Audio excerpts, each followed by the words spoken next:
It's the last of the drama specials. That much is true. We're gonna have fun, because that's what we do. Will there be lessons for people like Trevor? Let's listen in and find out together. Wait, who's Trevor? I don't know. It had to rhyme. Sometimes I wonder about you, Joel.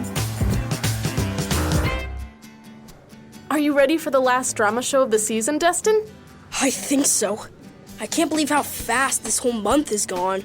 I know what you mean. With Miss Diane helping backstage, everything has been going a lot smoother than usual. Hey kids, how are things going back here? All good. Yeah, Flora and I were talking about how with Miss Diane helping, things just seem easier. I'd have to agree with that one. She's a very organized person. She is that. I think everything is all set for the show. Is everything all right? We're fine, Diane. We were just talking about how much we appreciated everything you've done for the shows. All part of the job. I am the community center manager after all. Besides, I've been part of many theatrical performances in my day. I know the drill. Everyone needs to put in their best efforts if the show is going to go off without a hitch. I couldn't agree more.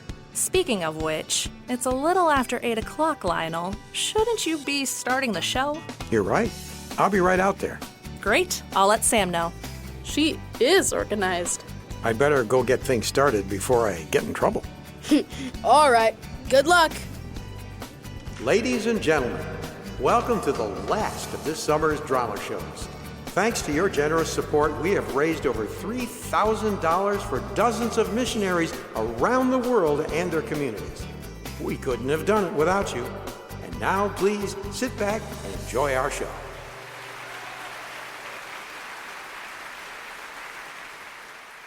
And now, from the garage of Lionel Jacobs comes the wise drama, The Proud Farmer, an adapted biblical lesson about pride. Once upon a time, there was a farmer who knew quite a lot. That's right. I've been a farmer since the day I was born, and I can tell you all of the best ways to plant your crops. This would be less annoying if he wasn't always right. Of course I'm right. You're planting that corn too deep, by the way. Anybody in this entire county knows about corn. I'm the one who knows about it. Sure, fine. Don't listen to the king of farming. I'm just saying, you're going to regret it. Excuse me? I'm not from around here. I have an important message for all the good citizens of this land. A message? Yes. Ahem. Let it be known that next Wednesday, the people will gather together in the center of the town to hear the great wisdom of someone very special. Be there or be square. Signed, the Queen. Please sign here that you have received this message. Thank you. Just 4,000 more rural homesteads to go. And with that, as suddenly as she had arrived, the messenger left. Hearing the wisdom of someone special. I wonder who. Isn't it obvious? Who else would be important enough to listen to but the smartest person in the kingdom? Me. You? Of course. I'm sure the Queen will want me to share all of the important things I know about farming.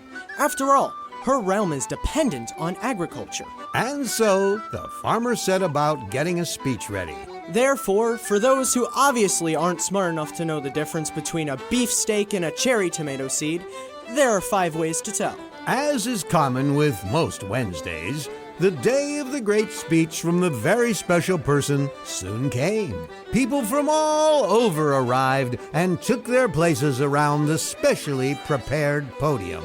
Well, hope everyone is ready for the speech of a lifetime. Where are you going? Hello, citizens of the realm. I am obviously the special speaker today, and I want to first talk about potatoes. Potatoes. Boil them, mash them, put them in a stew. Potatoes. I beg your pardon, but what are you doing, young man? I'm the smartest farmer in the realm, and obviously the Queen has called everyone here to hear from me. She has certainly not done any such thing. How would you know? I am the Queen, and I am the one who will be speaking today. Now get off the stage this instant! And so the farmer, embarrassed, crept down and tried to disappear. Great speech you had there. Yeah. The moral is that sometimes we can think that just because God has given us gifts like knowledge, authority, skills, or even faith, that this means that we are more important than other people. This simply is not true, and God has promised that if we try to make ourselves out to be better than others, He's going to make sure we learn otherwise, and that can be Pretty embarrassing. And now, from the garage of Lionel Jacobs comes the nautical drama, The Three Tugboats, an adapted biblical teaching about leadership. Once upon a time, there were 3 tugboats. The title says it all, really. Yeah, if you're going to be that obvious with this script, what do we need a narrator for? I'm bored already, guys. What do you say we chuff to the other side of the harbor and meet the lobster boats as they bring in their catch? Sounds fun to me. Unfortunately, they didn't have time to meet the lobster boats. What? Our schedule is clear. Now it isn't. He's just salty because you said we didn't need him. Now he's gonna send us off on a dangerous voyage or something.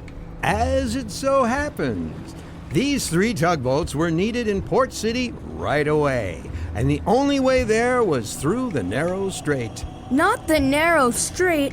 I've heard stories about all sorts of boats that have been wrecked there.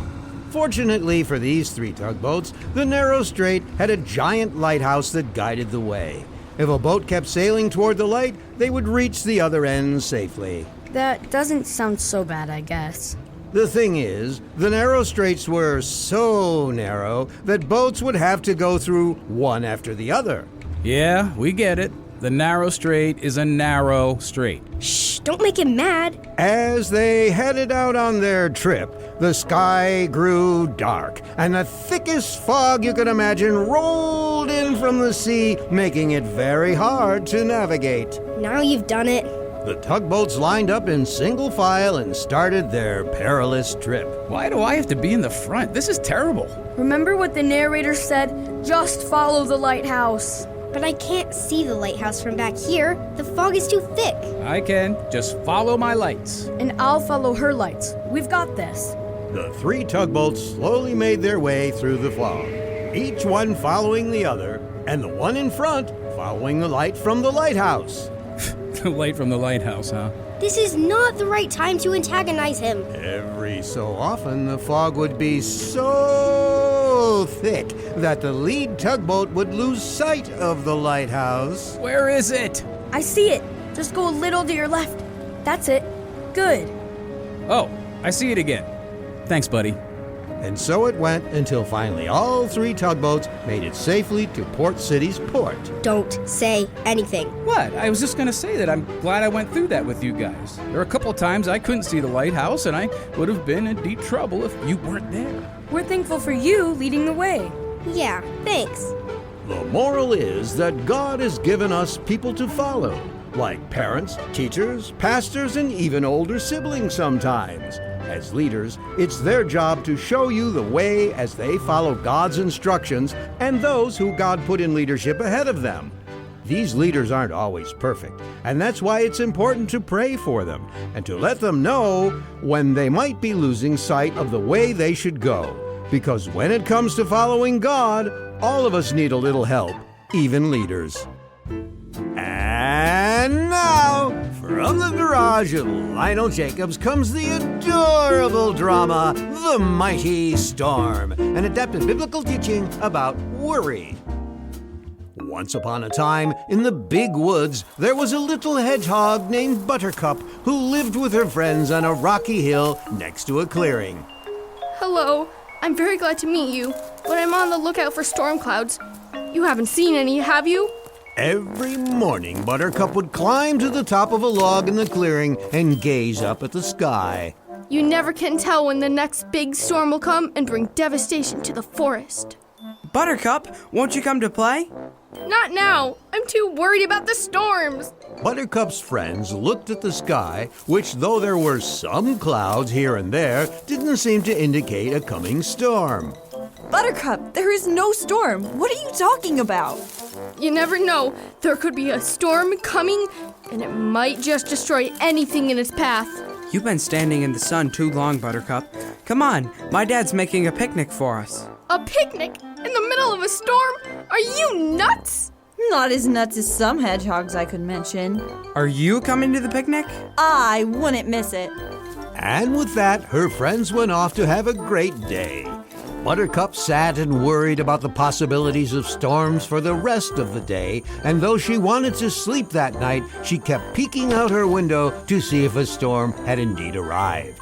You never know when one might appear out of nowhere. The next morning, she was right back on top of the log, looking at the sky, worrying about storms. Hi, Buttercup. You look tired. Didn't you sleep? No, I was too worried about the storm. You know there are storms all the time, right? Yeah, that's why I'm worried about them. But I've seen lots of storms, and I'm fine. I don't think you have to be losing sleep over it. But Buttercup would not be dissuaded. Day after day, night after night, she worried and fretted about the possibility of storms until she was so exhausted that she fell into her bed and... Buttercup, wake up! Huh? You slept right through it. Through what? It was crazy. It was the biggest storm I've ever seen. The old owl's tree got knocked over and there was even a flood in the valley. My cousin Rabbit had to come stay with me and everything. There was a storm? Yeah, the thing you've been worried about for the whole story finally came and you missed it all. The moral is that worrying about something that might happen doesn't do us any good. You miss out on the good things God has for you, and it doesn't actually stop anything bad from happening. Instead, God tells us to trust Him and not to worry, because it's just a waste of time. And there you have it, ladies and gentlemen, the last of our summer drama shows. Again, we thank you all for your support. It truly was a team effort, from the actors on stage to Sam up front at the tickets table to Miss Diane keeping everything running smoothly behind the scenes. If any of you have any questions about the shows, how to get involved, or about the missionaries we support, be sure to stop at the tables up front and we'll be glad to talk to you. Thank you once again, and hope to see you next year. All right, everyone. Before you go, please put all used scripts into this bin so they can be recycled. And if you put your costumes in the hamper by the back door, I will get them all laundered tonight. Scripts in the bin, costumes in the hamper. Thank you. You okay, Destin? Sad that the show's over? Huh? Oh, no. I mean, yes, I am, but that's not what I was thinking about. So what were you thinking about? Just what we were talking about earlier. You know, how things are so much easier with Miss Diane around. And that got me wondering if I make things easier or harder when I'm around. Oh, I hadn't thought about that before. I think it would be hard to have a drama show without people to act them out. But there's a lot of us kids acting. There's only one person doing what Miss Diane does. She's pretty important. Great job, kids. Ready for the celebratory ice cream after party? I am. Me too. Right after I ask you a question. Must be an important question if it warrants postponing ice cream. What's up? We all know Miss Diane does a lot to make things work around here, and that's really important. But I was wondering, is what I do around here important? Oh, I see. Am I detecting a little jealousy? No, I don't think it's jealousy. More like worried that I'm not helping as much as I should. Yeah, let's face it. If one of us kids couldn't make it, it would be really easy for you to change a couple lines in the script and call it good. I see your point, Flora. But I think the thing to remember is that even though God has given us all different kinds of gifts and talents, like it says in Ephesians 4, we are all important parts of God's plan. 1 Corinthians 12 tells us that everyone in God's family belongs. And just because God doesn't use you in a certain way doesn't mean that you're less important. Miss Diane's job is important, but it's also pretty hard. And by doing the hard stuff for us, she's making it possible for us to focus on the fun and exciting parts of the show. Speaking of fun and exciting, can we please get ice cream now? If that answers Destin's question.